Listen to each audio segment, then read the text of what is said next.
Belum lama ini, kepada Gazzetta dello Sport, kiper legendaris Italia Gianluigi Buffon berkata, "Ketika aku kembali ke Juventus dari PSG, aku ditanya oleh manajemen tentang rekomendasi kiper terbaik. Lalu, aku memberi mereka nama Mike Migno dari Lille. Tapi sayangnya, tidak ada satupun yang mempertimbangkan rekomendasiku. Sampai sekarang, aku masih mempertanyakan hal itu." Apa yang dikatakan Buffon kemudian langsung menjadi sesuatu yang mungkin disesali Juventus setelah rival mereka, AC Milan, berhasil mendatangkannya dan meraih gelar Scudetto bersama Migno.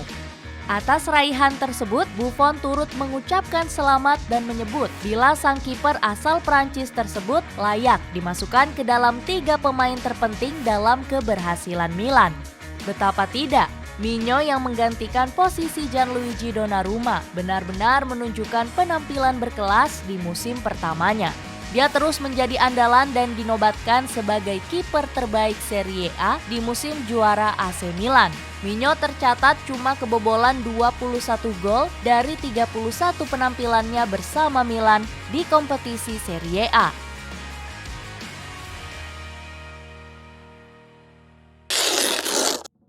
Kisah di balik kedatangan Mike Migno ke Milan. Harus diakui, bila kedatangan Mike ke Milan merupakan buah dari konflik yang dialami klub dengan kiper andalan sebelumnya, Gianluigi Donnarumma. Ketika Maldini beserta jajaran staf lainnya sudah memberi jaminan kepada Donnarumma, sang kiper asal Italia itu malah mengulur kesepakatan perpanjangan kontrak dengan dalih mengikuti perintah sang agen, yakni mendiang Mino Raiola. Donnarumma yang dianggap melecehkan Milan kemudian membuat Maldini ogah untuk mengurusi perpanjangan kontraknya lagi. Dia yang memang menginginkan pemain yang sangat mencintai Milan, lantas langsung cari pengganti, di mana nama Mike Migno adalah pilihannya. Dengan dana sekitar 15 juta euro atau setara 221 miliar rupiah, Migno resmi mendarat di Milan pada 27 Mei 2021. Mengenai kontrak yang segera dijalin Milan dengan Mike Migno, itu sempat membuat Donnarumma terkejut. Dia tidak percaya bila Milan telah menemukan pengganti dirinya secepat itu. Buah dari kesalahannya sendiri, Donnarumma akhirnya dilepas Milan secara cuma-cuma ke klub Prancis Paris Saint-Germain. Meski Donnarumma disebut bakal menjadi bintang di Milan, langkah yang dilakukan Paolo Maldini banyak dipuji oleh para penggemar. Toh, Mike Migno bukan kiper yang asal dipilih. Dia telah menunjukkan perkembangan luar biasa sejak memulai karir profesionalnya pada 2012 bersama tim Paris Saint-Germain B. Karir cemerlang Mike Migno. Bergabung dengan Paris Saint-Germain sejak tahun 2009, Mike Migno sejatinya diproyeksikan menjadi kiper masa depan.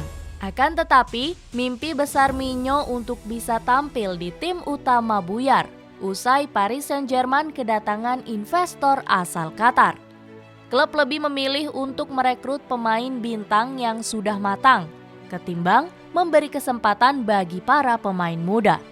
Ketika itu, Migno menjadi salah satu pemain yang tenggelam bersama proyek megah pengusaha Qatar. Menjadi kiper keempat di tim utama setelah nama Salvatore Sirigu, Nicolas Duche, dan Kevin Trapp. Migno coba memanfaatkan bakatnya di tim B Paris Saint-Germain. Dari situ, namanya mulai mendapat perhatian, hingga klub Lille melihat ada sesuatu yang istimewa dalam diri Migno. Meski harus bersaing lebih dulu dengan Vincent Sayama, Migno tetap pada satu pendirian, yakni menjadi kiper utama dan meraih gelar juara. Kesempatan Migno datang ketika Christophe Galtier mulai menjabat sebagai pelatih untuk gantikan Bielsa. Tepat di musim 2017-2018, dia memainkan sebanyak 38 pertandingan dan mencatatkan sebanyak 6 clean sheet. Lebih dari itu, dia juga mengungguli kiper andalan Lille sebelumnya, Eyema, dalam hal umpan. Tercatat Migno membuat 30 umpan per laga dengan persentase keberhasilan sebesar 77%. Berbeda dengan Eyema yang ciptakan 28 umpan dengan persentase keberhasilan 59,6%. Umpan-umpan panjang memang menjadi kelebihan Migno. Dia memiliki visi yang baik sehingga bisa memahami pergerakan para pemain depan yang layak diberi umpan. Kemampuan Minyo lainnya adalah dia memiliki refleks yang sangat baik. Dia seringkali melakukan penyelamatan tembakan jarak jauh maupun jarak dekat. Lebih dari itu, dia juga terkenal sebagai kiper yang mahir menghentikan umpan silang, serta melakukan antisipasi serangan lawan dengan berani keluar dari sarangnya. Pada musim berikutnya, prestasinya meningkat dengan namanya dinobatkan sebagai kiper terbaik Ligue 1. Sampailah pada musim 2020-2021, ketika dia berhasil mempersembahkan gelar Ligue 1 untuk Lille. Catatan yang membuatnya begitu populer pada musim tersebut, selain raihan trofi juara, adalah clean sheet yang dibukukan. Mengutip Opta, Minyo berhasil melewati 21 laga tanpa kebobolan.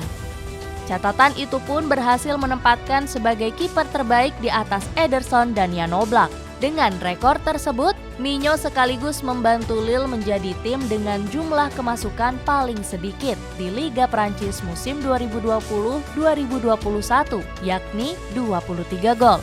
Bila dibandingkan dengan Donnarumma, maka catatan itu masih jauh lebih baik, mengingat Donna hanya catatkan 13 clean sheet dan kebobolan sebanyak 38 gol sepanjang musim. Bila dirinci lebih lanjut, mengutip rangkuman Cult of Calcio, Minyo menghadapi rata-rata 2,82 tembakan per laga. Jumlah itu masih lebih banyak dari kiper AS Monaco, Benjamin Licump, yang duduk di posisi kedua dengan menghadapi rata-rata 2,21 tembakan tepat sasaran per laga. Meski menghadapi jumlah tembakan tepat sasaran lebih banyak, Minyo membuat rata-rata 2,26 penyelamatan per laga dengan persentase penyelamatan sebesar 79,4%. Catatan itu menjadi terbaik kedua di 5 liga top Eropa setelah Keylor Navas dengan catatan 80,9%. Jadi bintang di bawah Mister AC Milan.